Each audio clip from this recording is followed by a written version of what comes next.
Can you imagine get to the most legendary team in the history of F1 and realize that you were completely wrong? Lewis Hamilton, in the middle of the 2025 season, has broken silence. His experience in Ferrari is a nightmare. What is happening behind the scenes? And why are there already those who speak of a silent betrayal? The 2025 season was presented as the perfect closure for one of the most legendary races in the history of Formula One. Lewis Hamilton, heptacampion of the world, left Mercedes after more than a decade to embark on an adventure as ambitious as symbolic. The red Ferrari suit is cooling. On paper, everything seemed to align. A historical team with a car that came from fighting the construction championship until the last 2024 race, and a pilot whose hunger of glory had not decreased despite the passage of the years. The images of his arrival in Maranello, the hopeful speeches of Frederic Vasseur, and the ovation of the Tifosi reinforced the narrative of a new, almost mythological beginning. It was the fusion of two legends with the common goal of returning Ferrari to the top of the world. The media built the story as if it were the fate, the greatest pilot of his generation closing his career in the most mythical team. The first interviews reflected genuine illusion. Hamilton talked about a new cycle, of a long-term project, of a legacy beyond the titles. In the garage, the smiles were sincere. In the paddock, respect was absolute. The special reports about their integration to the team, the technical analysis of the car, and the energy that was breathed in Firen during the first tests fed the idea that something special was about to begin. But the dream fractured very fast. From the pre-season, the problems of the SF25 began to appear disturbingly.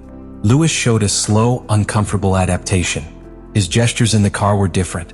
His radios shorter and less optimistic than in previous years. Already in Australia, in his first Grand Prix dressed in red, the illusion began to erode. He classified away from the tip, and during the race he was pushed by his own partner, Charles Leclerc, in Curve 1. A slight but symbolic touch. Hamilton fell behind Albon and spent much of the competition trapped in dirty air, without rhythm or answers. Ferrari, to top it off, opted for a wrong strategy to stay more on track when the rain came, further complicating the situation. That race was not just a sports defeat. It was a signal. What seemed like an association for success began to show cracks since its first chapter. And the most alarming, Hamilton was already beginning to verbalize doubts that he had never shared in public before. The initial rhetoric, full of trust, began to change towards phrases that betrayed internal tension, technical frustration, and, above all, a feeling of disconnection. The idyll had lasted weeks. Reality, as usually happens in Formula One, was much more cruel and revealing. The creation of the SF25 was conceived as an act of total break with the past. Ferrari, driven by the pain of having stayed at the gates of the championship in 2024, decided to take a completely new direction in the development of its car for 2025. Instead of evolving SF24 a solid, versatile, and competitive car, they chose to discard that technical base and build from zero. The objective was clear: to create a definitive weapon before the arrival of the new technical regulations in 2026. But what seemed like a bold play ended up becoming a monumental calculation error. The most radical change was the adoption of a pull rod-type front suspension, a system that Red Bull and McLaren had perfected in the previous years, but that Ferrari decided to implement in the last year of the technical cycle. This decision not only implied a deep structural reconfiguration of the car, but also the need to adapt all aerodynamic philosophy around a new airflow. The technical team expected to release greater potential in the development of the flat background and the bargeboards areas. However, what they got was a deeply unstable and extremely delicate car to configure. From the first tests, it became evident that the SF25 required to operate at a low booth height that almost touched the asphalt, generating constant clashes with the ground that penalized the durability of the flat background. In fact, in the Canada Grand Prix, Lewis Hamilton was disqualified by excessive skating wear, a direct consequence of that extreme configuration. This limitation not only affected the career rhythm, but forced to make compromised decisions in the tuning, which in turn restricted the strategic options during the weekends. But beyond the general technical problems, there was an even more worrying issue: the unequal adaptation of the pilots. Charles Leclerc, with years of experience in the Scuderia and a more aggressive driving style in Curve, managed to find ways to compensate for car deficiencies. Not so Hamilton, who needed to modify his traditional style based on late braking and progressive acceleration to try to adapt to the new environment. Even with that effort, the British has not been able to find consistency.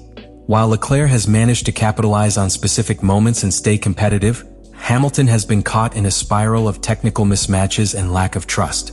To this is added a disturbing factor that Lewis himself showed: a technical difference between the two sides of the garage.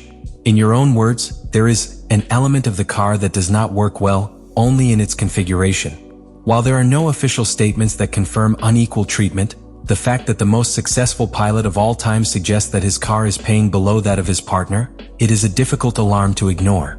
The SF-25 has not only failed as a technical concept, he has undermined the internal morals of a team that opted for everything for a revolution that, so far, has only brought disappointment.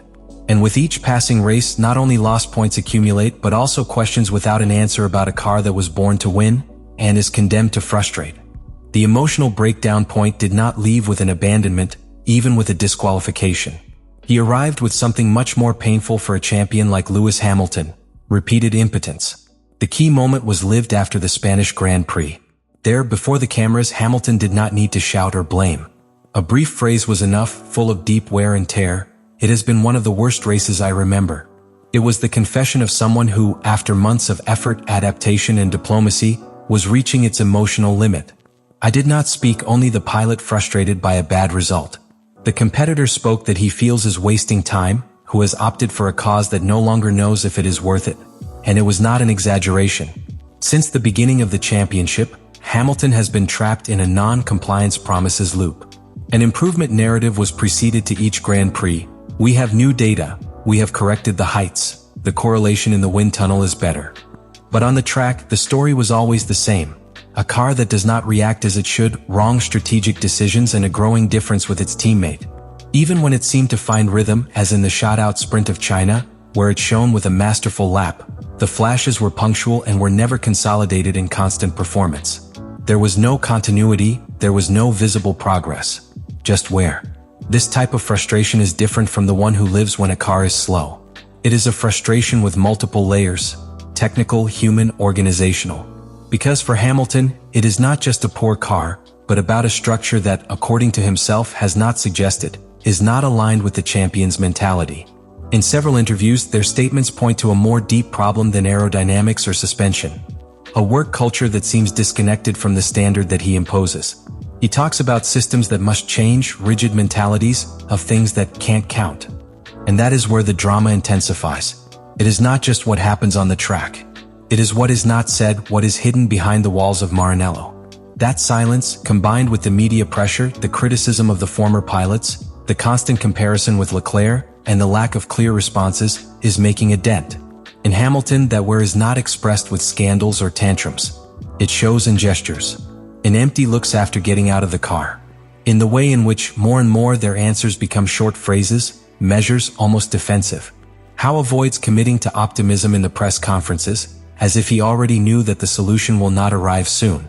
There is an emotional vacuum that goes beyond sport. An intimate disappointment. Because if something has characterized Lewis throughout his career, it is his ability to trust the project he is in. But when that emotional bond breaks, what remains is simply a pilot competing without faith. The outcome of this story is not yet written, but every week that passes, the margin for a redemption becomes narrower. In theory, many careers remain in front, many opportunities to reverse the situation, to find a technical solution that stabilizes the SF-25, to rebuild the trust between Lewis Hamilton and the Ferrari structure. But Formula One is not a sport that expects. It is a fierce environment, where the narrative changes at a vertiginous speed, and where the windows of opportunity are closed with brutality if they are not taken advantage of at the right time. Hamilton arrived in Maranello not only to win, but to leave a mark, to cement his legacy with a final chapter at the height of his career. And yet, what is being written today is more like a chronicle of disappointment than to an epic of consecration. Within the team, the official speech is calm. There is talk of patience, process, learning phase. But contemporary Formula One does not reward patience. Red Bull, McLaren, and Mercedes are running at surgical speed. And meanwhile, Ferrari seems stagnant in his contradictions. Radical technical decisions without support in results, internal tensions between departments, and a sports direction that, at times, looks more than strategic. In this context, it is difficult to imagine that Hamilton maintains your emotional commitment intact without seeing tangible signs of improvement. And another critical element must be considered: the public dimension. Lewis Hamilton is not just a pilot. It is a global figure with a narrative that transcends the circuits. His career has always been a story of victories and a symbolic impact. Close his legacy in the middle of a year of frustration, without clear responses or redeeming triumphs. It is not the end that no one or his followers imagined. Moreover, even international media begin to suggest that, if the situation does not change soon, it could be Hamilton himself who reassesses his future in Ferrari. Not in 2026, but before. Because when a champion of his caliber begins to verbalize frustrations so directly, what he is communicating is not just discontent. It is an alert. Then the question is no longer, can Ferrari save your season? And it becomes something much more urgent. Can Ferrari save your relationship with Hamilton before it breaks completely? What happens in the next races will not be just a performance test. It will be a complete evaluation of the future of this project.